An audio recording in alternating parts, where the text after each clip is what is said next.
values should be magnetic, which means they should attract, but they should also repel.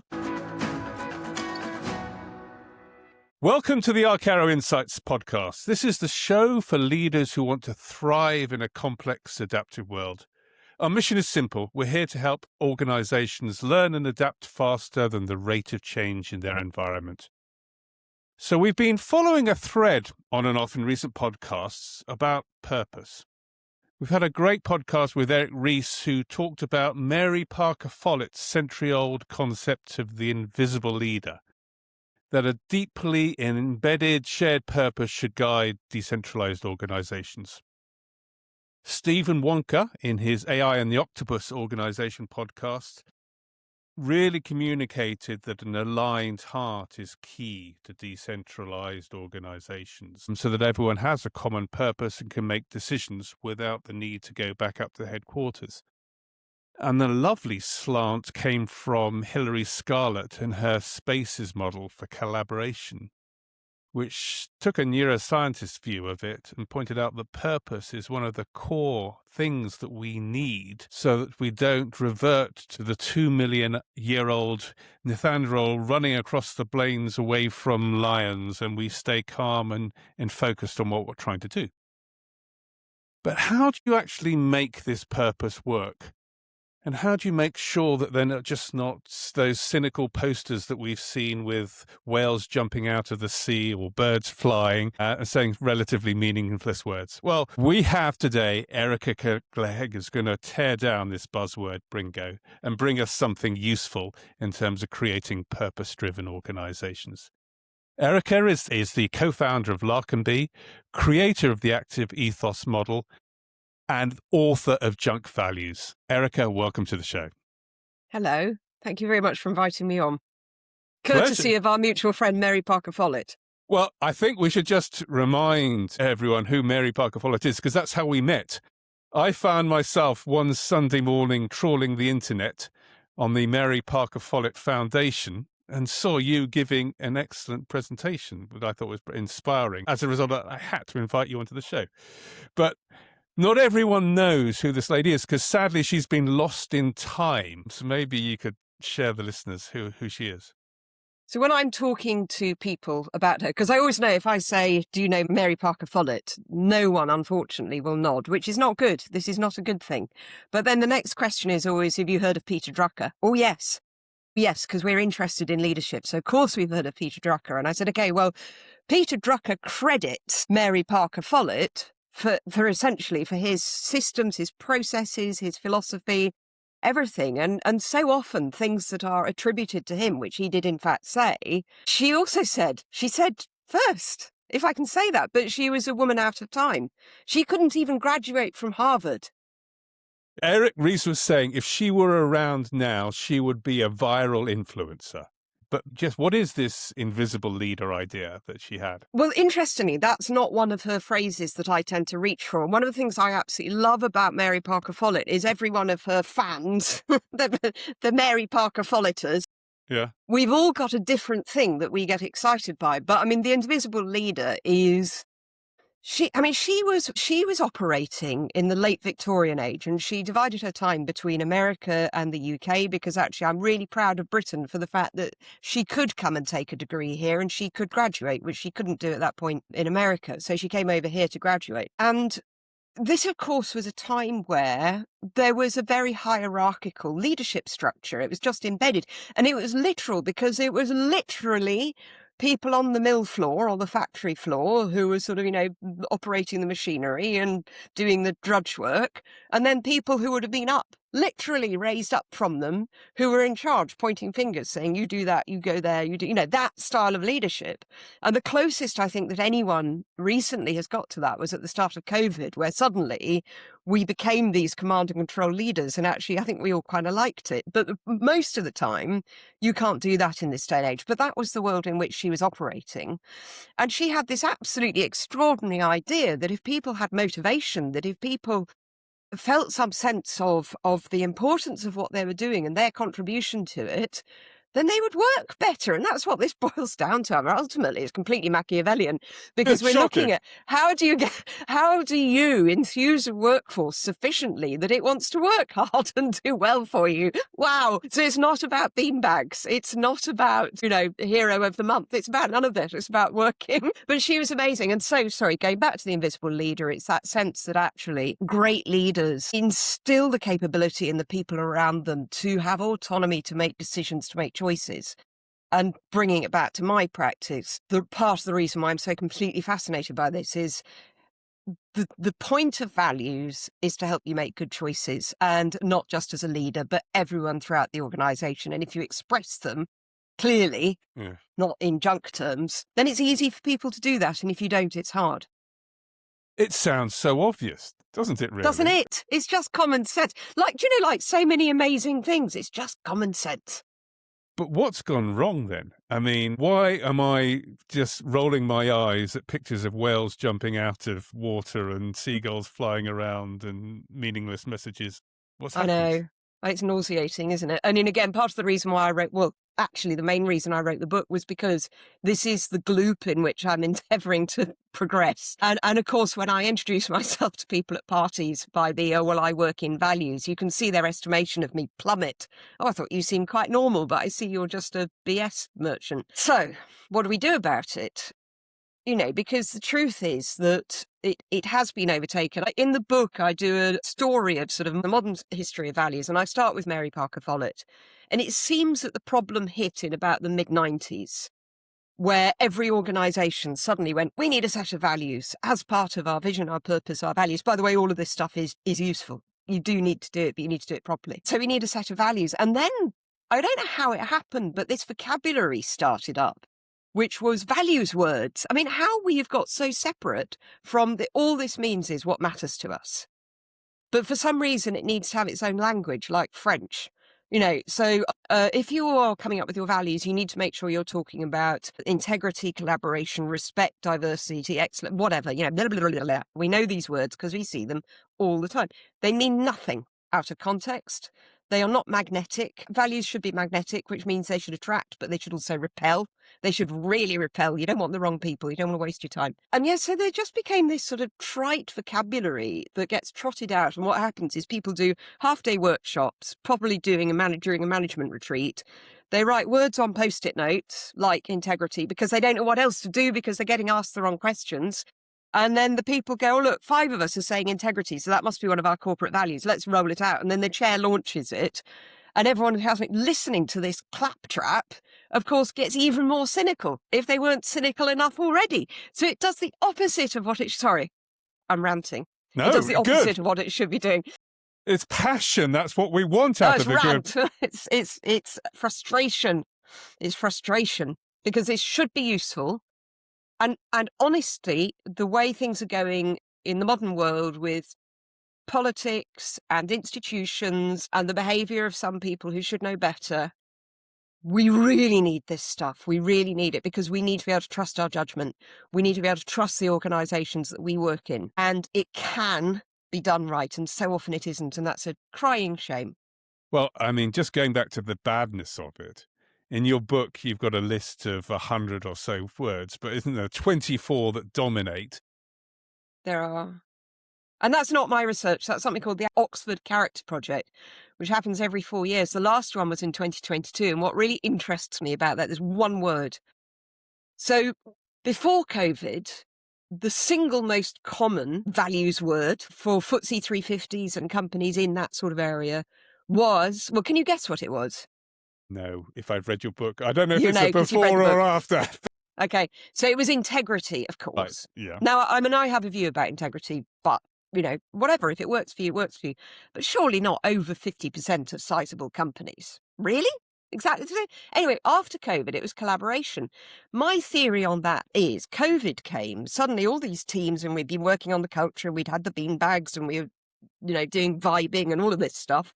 They suddenly disappeared out of our offices and workshops and factories and plants, and they went to work on ironing boards in their parental spare bedrooms. And suddenly leaders were going, but what about our culture? Our culture was working. Why? What are we going to do? Oh, I know.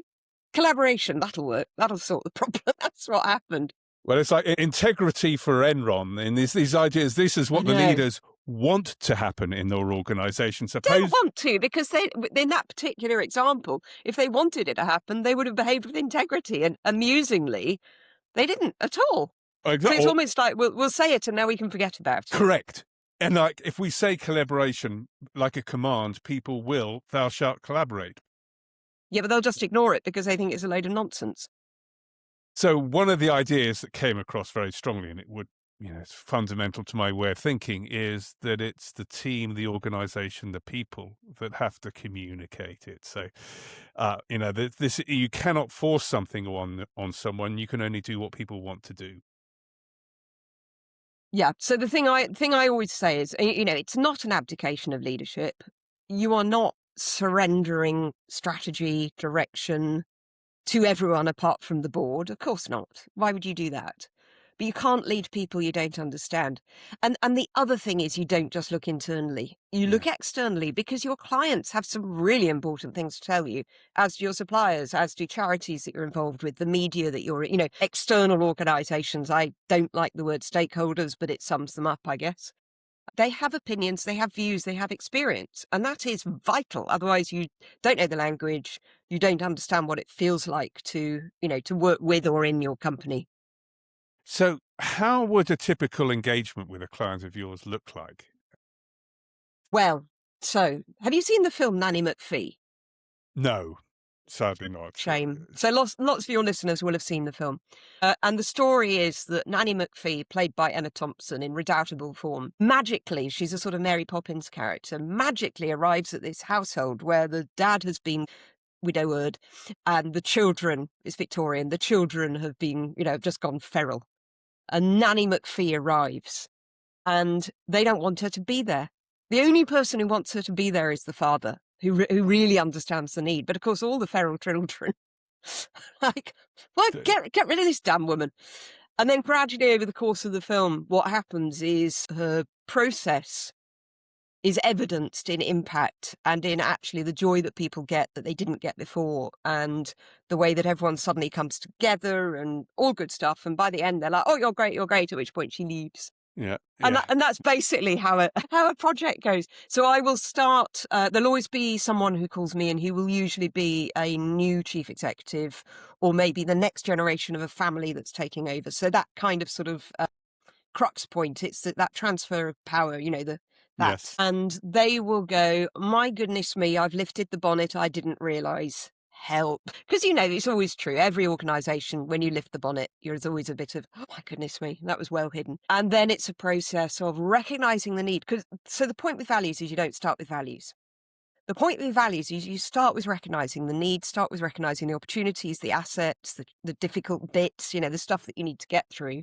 Once you've really identified those and really clarified those, really clarified where it's going, what its purpose is, and actually a core philosophy as well is of fundamental importance. When someone looks under the bonnet, what might they be seeing? Well, I mean, it's the classics. It's lack of alignment between departments or age groups or longevity or locations. It is a misunderstanding of what feel like the same objectives, which actually brings you back to those words. Because if you say honesty to someone, that means different things. It shouldn't, but it does. What else will there be? Just different in terms of attitudes and approaches and wishes and motivations that have not been recognised. And there will always be problems. There will always be problems. And you need to identify them. I have rules, which is no elephants in the room and no ostriches with their heads in the sand, because if anyone is denying or not speaking about something, we simply can't progress. So we go to some quite uncomfortable places, which is fun. That's my job. And then the point of the values, you might think of them as behavioural principles, how we do things around here. They're the things that help you make the choices that when people have been brought together by the vision and the purpose, those choices will give everyone the autonomy to be able to move towards them and the unity to move towards them. So we had Juan Aguinario of Kerry Group, and he was the chief sustainability officer at the time. But they went round and really tried to listen to all the employees around the organisation. So it was almost, they were getting the feedback in, crowdsourcing as it were, to come up with something that I thought was pretty inspiring for a food ingredients company. Inspiring food, nourishing life, which is a Nice. lovely juxtaposition which causes you to think it through. What do you actually do to start getting the ideas coming up once you've looked under the hood? Yeah, so the looking under the hood is a diagnostic.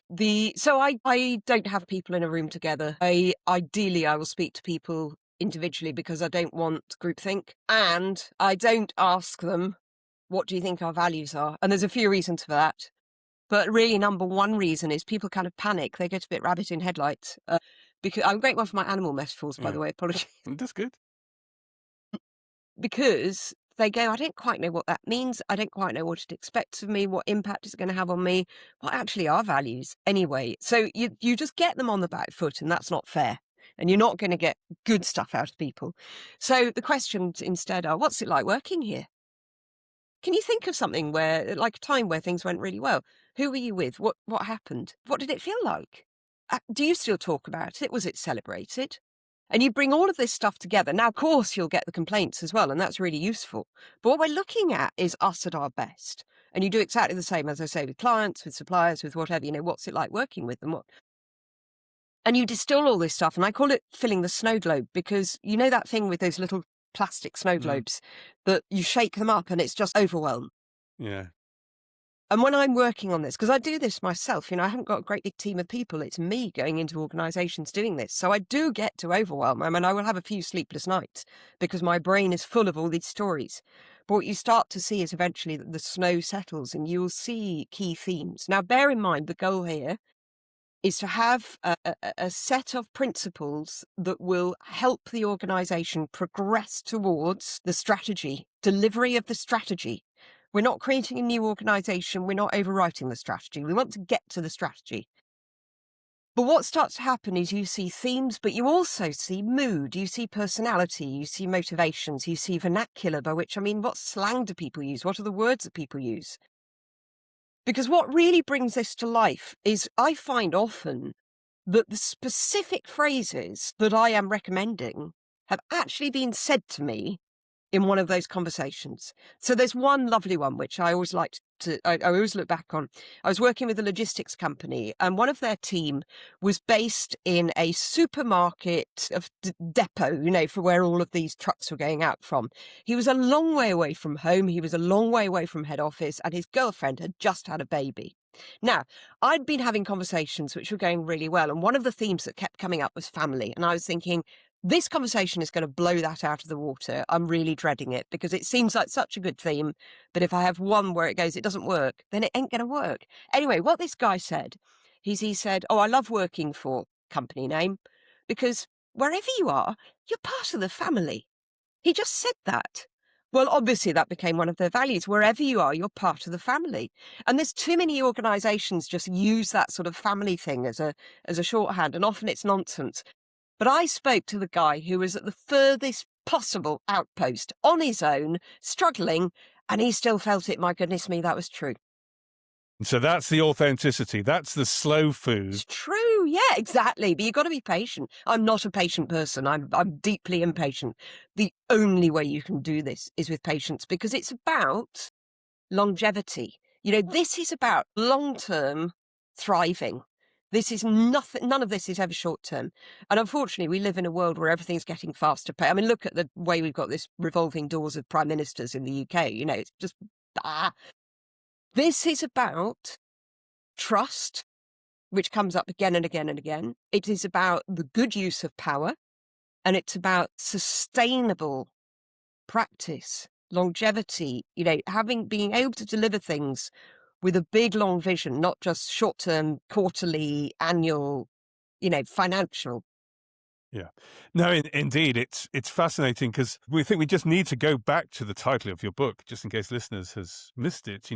It is the inspire, integrity, collaborate, the 24 buzzwords, which is the equivalent of McDonald's Big Macs and Burger King Whoppers. It's easy to digest, tastes good for a few moments, But then leaves a nasty taste in the mouth. I mean, it was quite funny when this came out. Gordon Ramsay, who has over the years, I mean, not as much as Jamie Oliver, but he has been a bit on the bandwagon about food production. Literally, when this came out, he was advertising some Burger King burger. And it was fascinating because online people were going, he's sold his soul to the devil. You know, people are so judgmental, and quite rightly so. You know, he'd do anything for a bit of money. Reputationally, this is again about long-termism, because something might look really good now, and maybe it's going to be worth a couple of million if you're Gordon Ramsay working for Burger King. But what does it do for your future earning potential? You know, let's bring it back.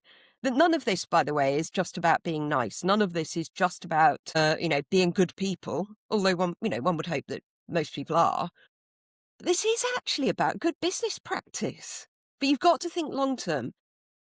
No, absolutely. I mean, in DuPont, they had 4 core values. And obviously the first one started with safety, respect for the people, environment, and so forth. Every single meeting in DuPont started with a 3-minute core value. Yeah, Which just brought you back. It did a number of things. It reminded you of the importance of core values. It reminded you when you had difficult situations. That was the principles by which you made your decisions. And it also brought a lovely grounding to each session, because people came from rushing in, unpacking their laptops, to just slowly being a little bit more centered and aware of each other to have a much more productive meeting. So yeah. I'm 100% sold on the values. I'm just frustrated that we've rightly become so cynical, because they become useless and worthless when they're pulled out of the buzzword bingo from the 24-word list. Exactly. And the problem it always comes back to, why do we need these things? What are these things here to do? And if you don't keep pulling yourself back to that, and you just come up with a list that sounds good, they're no use. Of course they're no use. You're not being critical. You've got to be critical. You've got to be tough. So we've got the values. We've used a lot of words, and we use things like purpose, mission, vision, and values, and beliefs as well. So can you just guide us through your active ethos methodology to think what comes when and why on all of these Thank words? you. So starting on the values, the way I refer to values is, in this context, is stretch values. And the reason I say stretch values is because what we are putting in place is the mechanism by which people can make choices that help them to be their best. Lovely. But of course, most people come to work just to do a day's work.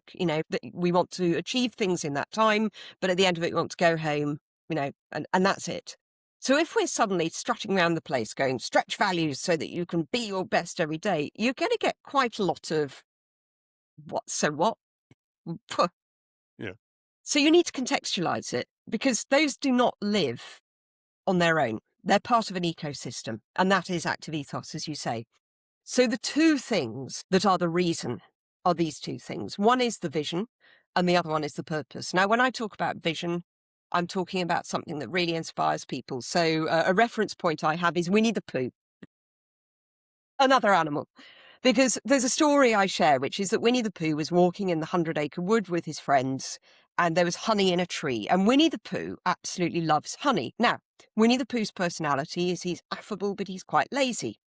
So he's very nice, but he wouldn't be a good member of staff. Let's be realistic. But he sees the honey, and he can smell the honey, and he can't quite reach the honey. He tries to climb the tree. He gets a blue balloon. He paints himself grey to look like a flag, floats up to look like a cloud, floats up in the air, gets stung by bees. In other words, Winnie the Pooh is making a massive effort. And why is he making a massive effort? Because he wants the honey. Exactly. So the thing I also, and this is one of those lovely things where you see people going, and they start writing it down. Don't talk about your strategy in terms of your strategy board, which will be pounds, dollars, yens, percentages, headcounts, skews, locations, whatever. Numbers. Lovely numbers. Lovely, nice numbers. Because your numbers do not excite your people. To articulate a genuinely inspiring vision, you need to know what your people's honey is. We're back to those conversations. Now let's talk about purpose.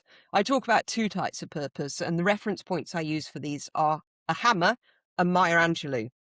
So you need to have an essential purpose. Now, for a certain type of organisation, your purpose will be like a hammer. So what's the purpose of a hammer? About hit a nail. Is to hit things. Exactly. Yeah. Now, you could go to Louis Vuitton, who just this year have released household tools. Yeah. Honestly, they haven't, but they should. And you can spend probably £15,000 on the most beautiful hammer, and it has a leather handle with that wonderful monogram, and it is made of the most beautiful metals, and it is a thing of absolute joy. Or you can go round to your local hardware shop on your high street and spend £1.29. What will they both do? Hit a nail. Exactly. So the purpose of a hammer is to hit things. Now, if you've got a very practical group of people, that's the kind of purpose they're going to like, blunt, to the point. This is what we're here to do, no messing about. Maya Angelou I talk about because she has, there's a quote from her, which is, my purpose in life is not to survive, but to thrive, and to do so with some passion and some compassion, etc., etc. So she has this wonderful quotation about basically living a wonderful, rich, fulfilling life.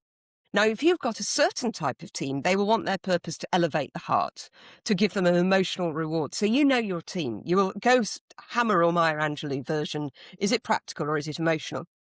You get your purpose right and you get your vision right. And actually, people are going, we want to achieve that. We want to deliver on that purpose. We want to achieve that vision. They're not thinking about values. What they're going is, how are we going to do it? And by the way, you need cognitive diversity in your organization. Otherwise, you end up just doing all the same old things all the time. With cognitive diversity comes all sorts of other diversity that can be tricky to manage. If people are focused together on something they really want to achieve, that really brings people together, because that becomes their shared focus rather than their differences. They look on what unites them, which is this sense of common purpose. Now you see the point of stretch values, because what stretch values do is they help people to make choices that will allow them to progress in such a way that they can deliver on those two things, this inspiring vision and this essential purpose. You really build all the actions in place around that through the team. So you have a team of people from across the organisation. It's not top down, and it's repetitive action. Plant 1,000 seeds, 850 flowers bloom. You keep going, you keep going. Essentially, that's a flywheel, because what you end up doing is you have this sort of, and I did it first in my own business, so I know this works. You have this sort of process where it becomes intuitive. It becomes embedded in the organisation. But you have to do a lot of heavy lifting first. I mean, we can get cynical about these blasted whales jumping out of the water, but true purpose statements are so memorable. Cast yourself back to the 90s when Microsoft said that they wanted a computer on every desk. At that time, that was a major effort to do. I'm sure leverage that organization to person. Now, obviously, it's trivial. But, and for some of our listeners might be wondering, but there was a world when there was only about 4 computers in the world. To come out with that purpose statement of having one on every desk and then Steve Jobs in his Think Different. And that just tells people how to behave. I think some of them, one done well, they're wonderful. Yeah, definitely. Yeah. I mean, it's not by accident that I started life in brand communications and strategic communications. This is a communications exercise, but by that, I mean starting off with an incredibly deep level understanding of an organisation. None of this is sugarcoating. It's based on good understanding, and bearing in mind communications is a two-way thing. Communications is not blah. Yeah. Communications is this first. Yeah. Now, I think people really do appreciate this conversation and have some examples from you. And if there's one more that I can wean out from you, and that was the example that you gave of the London company Cook. Yes. How did that come about? Because I thought that was beautiful. How that Churchill's pig. So that's not something I worked on, but it's a beautiful story, and actually often when I'm illustrating a slow value, I will use Churchill's pig. So Cook is a fabulous frozen food business doing really, really well. I understand it grew by 10% last year. Its profits, that is, despite the fact its raw materials are going up, its energy costs are going up, its staff costs are going up, all of these things. It's a really high performer commercially. Their values are really cool. And one of them is Churchill's pig. Now, Winston Churchill apparently said that dog looks up at man, cat looks down on man, but a pig looks man straight in the eye and sees its equal. And his favourite animal for this reason was a pig. Now, you could say respect, you could say equality. There are lots of words you could use that say the same thing. But why not say Churchill's pig? Who's going to forget that? this, and also it works for Cook, because Cook, if you know the brand, they're very British, they're quite intelligent, it's good quality, it's got a slightly scruffy look to it in a nice way. It's got all of those things attached to that word. But then what they do is, of course, they then have to bring it to life. It's not enough just to say these things. It's fundamentally important that you ignite them as well. So they have something called Churchill's Pig Week, where it is a week every year where anyone across the organisation can share their ideas for improvements, for innovations, whatever. There is all year round an email address, which is churchillspig@, etc., which allows those conversations to be happening all year round as well. But sometimes we have to be very, very clear and go, this is the week where this happens. It's not enough to have an open door policy. You have to stand outside and say, do come in, please come in and join in. The founders of the business, Ed and Rosie, who are brother and sister, they don't have offices. They hot desk. Everyone hot desks. They hot desk. Trustpilot. They have something like 90,000 reviews on Trustpilot. They aim to reply to all of them within 24 hours. They hit that around 95% of the time. That says respect to me. That says Churchill's Pig. So it's an absolutely brilliant example of a fun, clear, memorable value that people will use because it's fun and it's funny, but it's really, really brought to life. It's very, really powerful. That's it. Brilliant. Thank you very much, Erika. So tell me more about where can people buy your book, find out more, and tell me more about your podcast as well.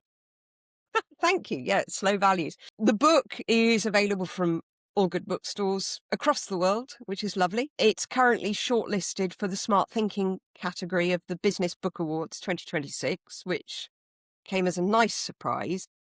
Congratulations. Thank you. And a sort of vindication of my approach, which is quirky, I would say the least. I have a podcast called Slow Values because when I find someone who I can see is very personally values driven or is part of an organisation that is really growing from this stuff, I want to spend time with them. I want to ask them good questions. So, and it's slow. These episodes are 45 minutes to an hour long. They're conversation. It's a entertaining listen. They're not sort of snappy in out bombard questions. They're conversations. So it's quite fun. And in terms of the work I do, I build my work around the story. So if you're coming into an organisation and you need to tell its story, and that story has to be clear and honest and have values and vision threaded into it, stitched into it, and it brings in your heritage and it looks at your future, that's what I do. But those components are all built into it. Without the story, they sit separately. With the story, they really come to life for people. And it's one of those contextual things. It doesn't work without it. Thank you so much, Erika. That's brilliant. Thank you for a wonderful half-hour session. It's been inspiring. I hope it inspires other people to go out and look and think about what their values and their purpose and their mission is and come up with something that's going to make life a little bit more worthwhile living as a result. Nice. It's a lovely angle on it. Thank you so much, Erika. Goodbye. Thank you. Thank Bye-bye. you.